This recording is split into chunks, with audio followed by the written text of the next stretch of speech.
प्रणाम, वंदे मातरम। अभी साहब श्री की वाणी आप सभी सुनेंगे और ये वाणी महाभारत के उस प्रसंग का है जब भीष्म पितामह बाणशैया पर लेटे हुए हैं और उस समय में जो संवाद है उस संवाद के आलोक में साहब श्री की ये वाणी है। हम सभी ध्यानपूर्वक इसे सुने और समझे कि हमारे साहब श्री हम लोगों को क्या समझाना चाहते हैं। तो आइए हम सभी साहब श्री की वाणी को सुने।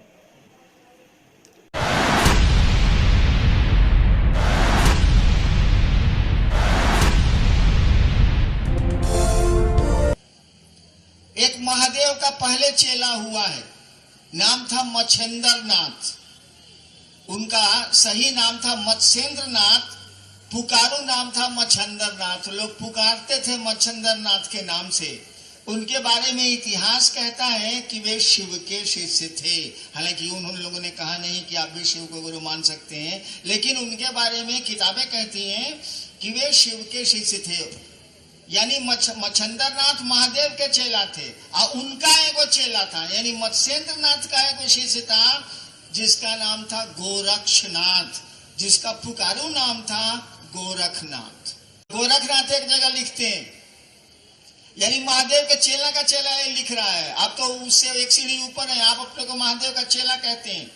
यहाँ महादेव के चेला का चेला कह रहा है, शिष्य का प्रशिष्य कह रहा है। क्या कह रहा है? महादेव के चेला का चेला बोल रहा है, हबकी न चलीबा ठबकी न बोलीबा धीरे धरीबा पांव, गर्व न करीबा, गर्व नहीं करेंगे, अहंकार नहीं करेंगे। गर्व न करीबा सहजे रहीबा, सहज रहेंगे। गर्व न करीबा सहजे रहीबा भणत गोणख राम। यानी गोरखनाथ कहते हैं कि हबक हबक के नहीं बोलेंगे, ठबक ठबक के नहीं चलेंगे। जोगी का लक्षण है, साधु का लक्षण है। धीरे धरीबा पांव, धीरे धीरे अपने पांव बढ़ाएंगे, गर्व नहीं करेंगे, सहज रहेंगे। देखिए, और आप लोग कैसा करते हैं? आप लोगों को तो लाज लगनी चाहिए। आप लोग तो महादेव के उससे भी ऊपर है, वो तो चेला का चेला बोला था। चलिए अब सवाल का जवाब देते हैं। सात आदमी महाभारत युद्ध के बाद बचे हुए हैं। सात्विकी हैं, 5 पांडव हैं और एक खुद भगवान श्री कृष्ण है। 7 आदमी बचे हुए।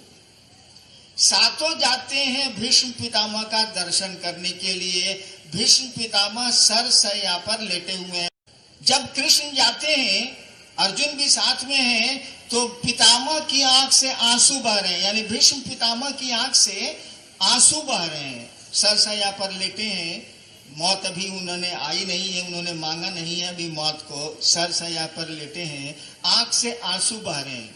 उनको रोता देख के, उनके आंख में आंसू देख के अर्जुन कृष्ण से कह रहे हैं, भीष्म पितामह से कुछ नहीं बोल रहे हैं, अर्जुन कृष्ण से कह रहे हैं, केशव पितामह को तो इच्छा मृत्यु का वरदान है, 10 वसुओं में से एक है पितामह, तब भी इनको मौत का भय सता रहा है, इनके आंख में आंसू हैं।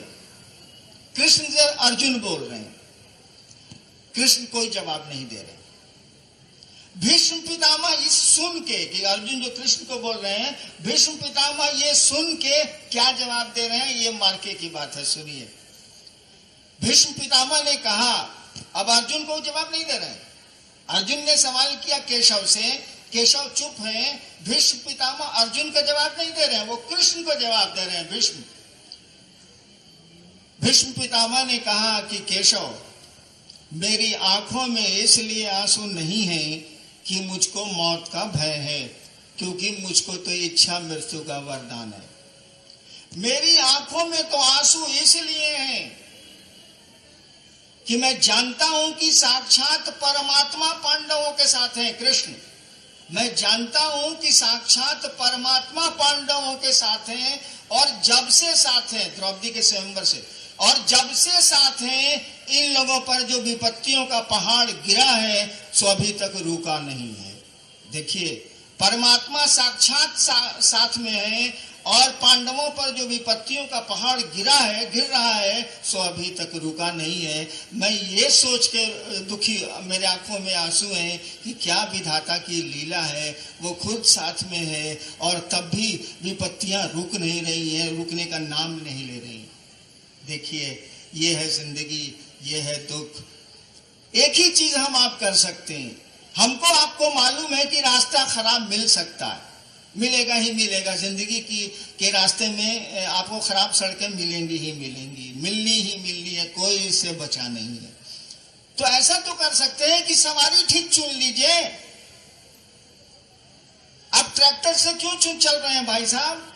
आप टायर गाड़ी बैलगाड़ी से क्यों चल रहे हैं भाई साहब? रास्ते तो खराब मिलेंगे, एक अच्छी गाड़ी की व्यवस्था कर लीजिए जिसमें शॉक एब्जॉर्बर होता है, स्प्रिंग होता है, सस्पेंशन होता है। रास्ता तो खराब मिलेगा लेकिन एहसास कम हो जाएगा, धक्का कम हो जाएगा, आपके शरीर में लगी हुई चोट घट जाएगी। रोडवा तो खराब मिलनी ही मिलनी है भाई साहब। तो शिव की सवारी क्यों नहीं करते हैं? एहसास कम हो जाएगा। दुख आएंगे तो जरूर, लेकिन दुखों का एहसास, उसकी पीड़ा, उसकी व्यथा आपको कम महसूस होगी।